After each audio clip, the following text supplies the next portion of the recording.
안녕하세요, 해강입니다. 자, 그래서 빈곤 이야기 계속 이어가자면, 한 사람 천궁도에는 최소 3대 조상의 정보들이 담겨 있다고 봐요. 꼭 3대라고 국한되진 않고요. 그냥 일반적으로는 그렇다. 그러면 3대는 뭐냐? 내 부모, 조부모, 증조부모. 친가, 외가 포함. 근데 친가 쪽이 조금 더 잘 보이는 경향이 있다. 이렇게 볼 수 있어요. 다 같이 갑니다. 관상의 기본 전제를 기억하세요. 내면과 외면이 같이 간다 그랬죠. 그럼 이건 좀 못생겼는데 내면이 아름다운 사람 입장에서는 좀 억울한 거야. 근데 어쨌든 이거 기본 규칙이야. 우리 역술에 들어오기 위한. 그 다음에 나와 배우자가 같고요. 나와 내 조상이 같고요. 나와 내 자식이 같습니다. 이게 사실은 다 같이 갑니다. 그러면 이게 보통 사람들 상식으로는 이해가 안 가는 말이야, 사실. 근데 분명히 다 같이 가고 천궁도 내지는 사주, 자미두수 이런 그런데도 다 있다고 봐요. 그리고 다 그게 함께 움직이고 있어요. 그러니까 이미 내 천궁도 안에 내 모습, 내 배우자의 모습, 내 자식의 모습, 내 부모, 조부모, 증조부모 이 모습들이 다 정보들이 담겨 있고 사실은 그게 다 하나야. 어떤 사람의 천궁도를 봤을 때 그 사람의 상위자가 닫혀 있다라고 보인다면 또는 그 사람이라고 하지 말고 그 천궁도에서 상위자 요소가 발달되어 있지 않다 이렇게 얘기할 수도 있어요. 그러면 3대 이전부터 상위자가 닫혀 있는 사람들이 많았을 거다. 그리고 이 사람이 상위자가 열리지 않게 된 어떤 원인들이 그 전에 누군가 다 만들어 놨을 거다. 그런 의미로 봐야 돼요. 내 천궁도에서 상위자가 발달하지 않았다면 선대 조상들이 발전시키지 못할 환경을 조성해 두었기 때문일 확률이 높다. 환경이 개인의 능력보다 품성보다 선행한다. 천궁도는 나와 나의 환경의 총합이다. 내지는 둘은 같다. 이게 되게 위험한 말일 수 있어요. 왜냐하면 세상은 가해자와 피해자가 있거든. 피해자와 가해자가 천궁도상에서는 면밀하게 구분되지 않습니다. 빈곤한 팔자는 물질적으로 빈곤한 환경 속에서 일단 태어날 확률이 높고 그 원인은 그냥 자기 선대에 있습니다. 그리고 빈곤한 환경에 의해서 자기 정신도 어쩔 수 없이 빈곤해지게 되고 그렇게 계속 서로를 강화시킵니다. 이 고리를 깰 수 있으려면 천궁도 안에 이미 상위자가 발달돼 있어야 돼요. 그리고 그 상위자 형태가 당연히 재물 형태로 가 있어야 돼. 상위자 얘기하면서 얘기했죠. 그냥 남의 돈 굴려주는 거, 불려주는 거, 자기 돈은 못 불리는 사람들이 또 있다고. 상위자가 열려 있어도. 그래서 그 고리를 깬다는 게 생각보다 쉽지 않다. 고리를 깬 사람들은 이럴 확률이 높아요. 최소한 선대에서 한번 크게 잘 살아봤다가 망해본 집안. 이런 데는 그래도 다시 한 3대 안에 일으킬 확률이 있어. 3대 안입니다. 3대 안. 보통 그 3대 안에서 그게 안 되면 나가리, 안 될 확률이 훨씬 올라가요. 나가리 될 확률이 있어요. 3대 안에 그거를 복구하는 사람이 나와줘야 돼요. 그래야 그 집안 흐름이 계속 연결이 돼서 이어져 나갑니다. 그러니까 어떤 분들 보면 조상 기운이 엄청 좋은데 집은 이미 망해 있는 사람들이 실제 있어. 그런 사람들은 뭐 3대 전이라도 뭐가 잘 나가는 뭐가 있었어. 원래 잘 나가던 집안이지만 망한 집에서 태어난 그 사람이 되게 역할이 큰 거야. 막중한 거야. 그 집을 다시 복구를 시켜야 돼. 물론 그 사람뿐만 아니라 그 사람 학렬대에서 누군가가 그걸 해야 된다 이 뜻입니다. 그런 의미로 보시면 되겠습니다. 빈, 가난에 대해서 뭔지 정의를 해볼게요. 뭐 한자 뜻 보시면 빈은 가난하고 부족하다는 뜻이다. 나눌 분자와 조개 패자가 결합했다. 집 면자 안에 그 나눌 분자만 그려져 있다는 거예요. 집안에 나눌 게 아무것도 없다. 집안에 쌀 한 톨조차 나눌 것이 없다. 그런 뜻을 표현한 것이다. 호전이라는 한문 해설한 책에서는 나누어 주고 나니 아무것도 없다는 뜻의 빈자가 되었다. 가난한 이유가 결국은 다 논아먹고 나니 아무것도 없어서다. 살림살이는 없어 죽겠는데 먹을 건 없고 입은 많다 지금 그 얘기잖아요. 그래서 결국은 부족하여 곤란하다. 매슬로우의 5대 욕구 있잖아요. 뭐든지 빈곤하면 생존에도 위험이 오고 자기 꿈도 실현할 수 없고 뭔가 사회 안에서 구성원으로서의 최소한의 조건을 갖추기도 힘들죠. 예를 들어서 예전에 스파르타 아시나요? 스파르타는 식사를 다 같이 해요. 공동 식사 제도가 있었습니다. 어떤 부대 단위로. 근데 이 부분이 재밌어요. 그 식사비는 개인이 각출해서 내. 근데 식사에 참여하는 건 강제야. 그러니까 사회의 구성원으로 참여하는 건 스파르타 시민이라면 강제돼 있어. 근데 그 비용은 사회가 내주지 않아. 개인이 각출해야 돼. 이게 정치적으로 스파르타는 군국주의고 공동체주의야. 뭔가 정치 생활은 다 같이 해야 돼. 사회생활은 다 같이야. 근데 돈은 각자 알아서 해결해야 돼. 먹고 사는 건. 예, 지금 좀 한국이랑 비슷한 느낌 받았죠. 돌출된 개인이 없어. 막 뭐 똘끼 부리고 이런 개인은 없어. 거기는. 다 공동체 생활이 기본이야. 하지만 그 비용은 개인이 각자 알아서 해결해. 사회가 해결해주지 않아.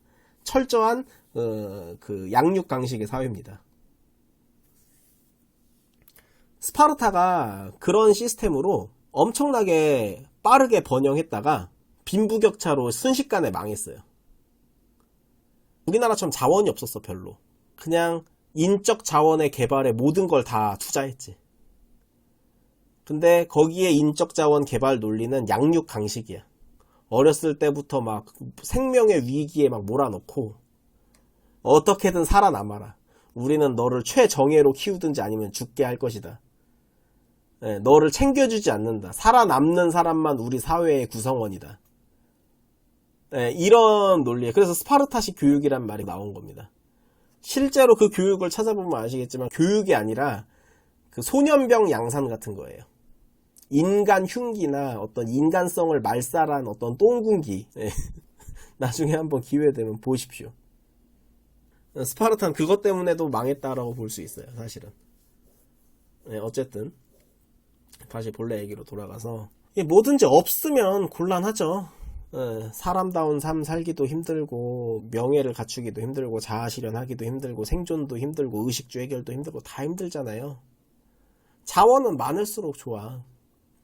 그래서 이 부족한 것이 물질적인 빈곤만 빈곤이 아니라 정신적인 것조차 어떤 자원으로 볼 수 있고 그 자원에도 풍요와 빈곤을 논할 수 있다는 거죠. 그리고 물질이 풍요로워야 정신도 풍요로운 거고 물질이 빈곤하면 정신도 빈곤해질 확률이 높다는 거예요. 마키아벨리 로마사 논고라는 책을 보면 거기에서도 한 국가의 시작은 일단은 토지가 비옥한 곳에서 시작해야 된다 그래요. 만약에 자원이 없는 땅과 자원이 있는 땅 둘 중 하나를 고르라고 한다면 이제 양자의 장단점을 논해요. 자원이 없는 곳에서는 스파르타처럼 아주 사람들이 짠내 나면서도 강건하게 착같이 살 수 있다는 거지. 근데 자원이 많은 곳은 일단 좋은 건 맞는데 한 가지 위험이 있대요. 그 나우루라고 전 국민이 일 안 하고 그냥 자원이 가져다주는 풍요에 도취돼서 일하는 법조차 까먹은 국가. 풍요가 오히려 정신적으로 사람들을 이제 나태하게 만들어 버릴 수 있다는 거지. 마키아벨리도 이제 그 부분을 보고 만약에 국가가 토지가 가져다주는 풍요로부터 올 수 있는 그 부작용, 나태함 있잖아요. 이런 거를 적절하게 관리해 줄 수 있는 시스템만 있다면 일단은 풍요로운 땅에서 시작하는 게 맞다. 로마사 논고에 이런 얘기가 있습니다. 물질적 빈곤과 정신적 빈곤은 상관관계가 있고 물질적 빈곤은 정신적 빈곤을 불러옵니다. 그리고 정신적 빈곤은 다시 물질적 빈곤을 불러오고요. 이렇게 계속 돌고 돕니다. 악순환이죠. 자, 그럼 여기서 한 가지 얘기를 해볼 수 있어요. 물질적 빈곤이 더 중요할까? 정신적 빈곤이 더 중요할까? 물질적 빈곤이 원초적인 건 맞지만 물질적 빈곤이 진짜 문제가 되는 거는 물질적 자원의 부재가 문제가 된다라기보다는 정신적으로 사람을 빈곤하게 만들기 때문에 그렇다고 저는 봐요. 그러니까 물질적 빈곤에도 불구하고 정신적으로 빈곤하지 않을 방법이 있다면 물론 이런 건 말이 안 됩니다. 최소한의 풍요는 있어야 돼요. 최소한의. 예를 들어 대한민국 자원 없다고 하지만 그래도 쌀은 나오잖아. 그 정도의 풍요는 있어야 돼. 근데 만주벌판 이런 데는 농사가 안 됐잖아요, 한동안. 거기는 버려진 땅이었던 거지. 어쩔 수 없이. 미국은 뭐 석유도 나오고 뭐도 나오고 장난 아니잖아요. 없는 게 없잖아요, 자원도. 그 정도로 풍요로울 필요는 또 사실 없다. 일정 수준만 갖추어주고 나면 그 다음부터는 정신적으로 풍요로운 게 사실 더 중요하다. 대한민국의 개발 사례를 봐도 사실은 그렇다는 거죠. 아까 전 수업 때 얘기했었지만 제가 역학이나 관상이나 이런 것들의 규칙들은 과학 법칙은 아니라고 했었어요. 그래서 물질적 빈곤과 정신적 빈곤이 상관성이 있는 거지, 무조건 물질적으로 빈곤하면 정신적으로도 거지야. 그래서 물질은 풍요롭지만 정신이 빈곤한 사람도 있고, 정신은 풍요롭지만 물질적으로 빈곤한 사람도 있습니다. 사실 빈곤에 대한 생각은 별로 할 게 없어요. 가난한 사람이 나쁘다는 게 아니라 가난은 좋지 않은 건 다들 알잖아요. 그쵸? 왜 안 좋냐, 어떤 면에서 안 좋냐, 이제 그걸 알아야 되겠죠? 결국 그게 뭐냐, 가난은 지능을 떨어뜨리고 건강을 해치고 더 나은 삶을 가질 기회를 박탈하고 그 기회를 붙잡을 수 있는 정신조차도 빈곤하게 만든다는 거예요. 가난이 IQ를 한 10 정도 떨어뜨리는 걸로 알고 있어요. IQ를 140으로 타고난 애도 가난에 찌들어서 가난을 극복하지 못한 상태로 성인이 되면 IQ 10이 그냥 떨어진다는 거예요. 가난한 것 자체로. 그 사람들이 빨리 고시 합격이든 뭐든 뭐 명문 대학이든 어디든 들어가서 뭐 장학금이라도 받아야 그런 게 극복이 된다는 겁니다. 옛날 시대에는 그 가난해도 그렇게 공부해서 성공하신 분들 보면 정치인들 중에도 있잖아요. 뭐 강용석 씨라든지 홍준표 씨라든지 다 집안에서 탱킹을 해줬잖아요. 진짜로 찢어지게 가난했던 건 어찌 보면 아닐 수 있지만 어쨌든 그래도 가난했지. 그때 또 다 같이 가난했잖아. 집안에서. 너가 머리가 좋으니까 우리가 희생해서라도 가자, 이렇게. IQ가 180이야. 그래서 교수든 누구든 봤어, 그 사람을. 찾아냈어. 그러면 뭐 장학금을 받게 해주든 뭘 해주든 영재 코스를 밟게 해주든 뭐 그렇게 문이 열리겠죠. 그렇게 해서 이제 극복이 되면 다행인 거지. 근데 이제 그런 모든 루트를 못 밟은 사람도 있을 수 있고, 머리가 좋은데 사회성이 부족해서 안 된다든지 이런 사람도 있을 수 있잖아요. 그래 버리면 머리 좋은 채로 커도 가난에 찌들다 보면 지능이 낮아진다는 겁니다. 얼마나 무서운 거예요, 이런 게. 그래서 가난을 죄라고 생각지는 않지만 극복해야 될 대상으로 보는 건 명확합니다. 절대 빈곤 이 문제는 한국 사회가 지금 절대 빈곤이 극복되었다라고 말할 수 있는데요. 저는 절대 빈곤의 기준도 좀 높아져야 된다고 봐요. 시민으로서의 삶을 살 수 있게 해주는 최저치를 다 해결해줘야 된다고 봐요. 민주 시민으로서. 빈부격차는 또 있어야 된다고 생각해. 제가 사회적 계층구조를 싫어하지만 계층구조를 부정해버리면 나우루가 돼요, 그게. 자원이 많은 국가가 그 자원이 가져오는 부를 정말 공평하게 나누면 어떤 현상이 생기냐면 더 이상 아무도 노력을 안 해요. 인간이 아직은 그렇게 고차원적 경지에 도달하지 못했습니다. 다 같이 부를 공평하게 나누면 모두가 다 같이 문화생활을 향유할 거고 모두가 다 자기 개발에 힘쓸 거다라고 생각할 수 있잖아요? 아직까지 역사에선 그런 적이 없습니다. 아직까지는. 나우루 사례가 아주 대표적 사례죠. 자원이 가져다주는 풍요를 정말 공정하게 나눴더니 어떻게 됐다? 아무도 일을 안 하더라. 빈곤에는 두 가지가 있어요. 절대 빈곤, 상대 빈곤. 저는 상대 빈곤의 극복은 바라지 않지만 이 빈곤이 어느 수준까지 극복되어야 된다고 보냐면은 도시 안에서 문명 시민으로서 살 수 없게 만드는 빈곤은 퇴치되어야 돼요. 도시민으로서, 문명인으로서 살 수 있게 만들어주는 풍요는 모든 국민, 시민에게 공유되어야 된다는 겁니다. 그렇지 않으면 사회가 무너지게 돼 있어요. 맹자가 그래서 이렇게 얘기했죠. 사람이 일정한 생산이 없으면 일정한 마음을 유지하지 못한다. 그러면 문명인이 될 수 없고 문화 시민이 될 수 없고 도시 사람이 될 수가 없습니다. 네. 까미가 한 또 그래서 유명한 말이 있습니다. 당신이 아무리 불행한 부자라 해도 가난한 자보다는 행복하다. 가난해도 행복할 수 있다고 설파하는 건 일종의 정신적 허영이다. 점성학적 관점에서 이제 빈곤은 뭐 가난의 이유는 뭐겠냐 현실적으로 본다면 뭐 부모의 빈곤, 본인 능력 부족, 가난이라는 조건을 돌파하기에는 본인 지능이나 이런 능력이 안 돼. 그 다음에 가난이 가져오는 건강 이상, 그 다음에 사고수나 재난, 뭐 꼭 누가 잘못해서 가난해진다 이런 건 아니라고 봐요. 그냥 솔직히 불운에는 이유가 없습니다. 그래서 점성학적으로는 어떤 차트를 가난으로 보느냐, 일단은 이건 흉성, 화성, 토성, 명왕성 이런 것들의 발달, 그러면서 그 흉이 극복되지 않으면, 재살되지 않으면 일단은 가난 구조가 성립됩니다. 이거는 제일 저차원적인 가장 쉬운 얘기예요. 그거 말고도 사실은 한 가지가 더 있어요. 아마 어벤져스 인피니티 워거다. 거기에서 이런 대사가 있거든요. 그 순수한 정신과 물질은 가는 길이 다르다 뭐 이런 식의 얘기가 있어요. 그 전에 무슨 대사였냐면 닥터 스트레인지가 옆에 있는 동료한테 이렇게 얘기해요. 그 샌드위치 하나 사 먹을 돈도 없냐 그러니까. 그러니까 그 옆에 있던 동료가 이렇게 얘기해요. 순수한 정신의 세계에서 물질은 가치가 없다.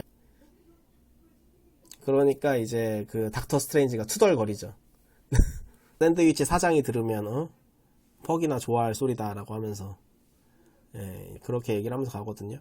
그래서 차트가 상위자가 발달된 사람이라 할지라도 이게 그 에너지를 너무 현실을 도외시하고 정신적인 영역으로만 사용하거나 하면 또 그것도 가난의 한 구조거든요. 사실은 어설프게 가면 그렇게 돼요. 점성학적으로는 그게 3하우스, 9하우스가 어설프게 발달해버리면 그것도 사실 가난의 구조예요.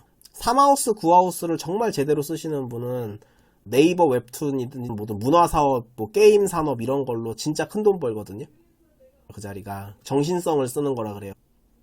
어설프게, 그러니까 짜임새가 다 완성이 안 돼버리면 돈이 둥둥 떠다닌다라고 말한 구조도 이 3, 9하우스랑 연관이 많아요. 3, 9하우스가 제대로 성립이 안 되면 돈이 둥둥 떠다녀 버릴 수 있어요. 이제 세 번째 얘기 보자면 상위자에 해당하는 요 행성들 태양, 금성, 수성, 달이 발달하지 않으면 자기 환경 극복이 어렵다. 특히 환경 극복은 태양하고 수성이 맡아요. 금성하고 달은 오히려 순응함으로써 뭔가 길이 열린다? 뭐 복이든 행운이든 뭐든. 그 세네카가 한 말이 있죠. 순응하면 업혀간다. 저항하면 끌려간다. 금성하고 달은 환경에 대한 인위적 조작이 아니에요. 그냥 순응해버리는 거예요. 저는 극복은 아니야 솔직히. 근데 어쨌든 괜찮은 거예요. 태양하고 수성이 환경에 대한 인위적 조작을 의미합니다. 흉성은 아니지만 이들이 어쨌든 환경을 조작하고 극복하는 역할을 맡고 있는 거예요. 그래서 부귀의 본질이 상위자가 열려있는 것이라면 기륭과 사실 상관이 없다는 거예요. 부귀의 본질은 기란 에너지가 강하다, 흉한 에너지가 강하다 이런 게 아니에요. 일단은 상위자가 열려야 돼. 내가 열리지 않으면 내 3대 전 조상이라도 누군가 열려 있어야 돼. 그래야 갖춰져 있어.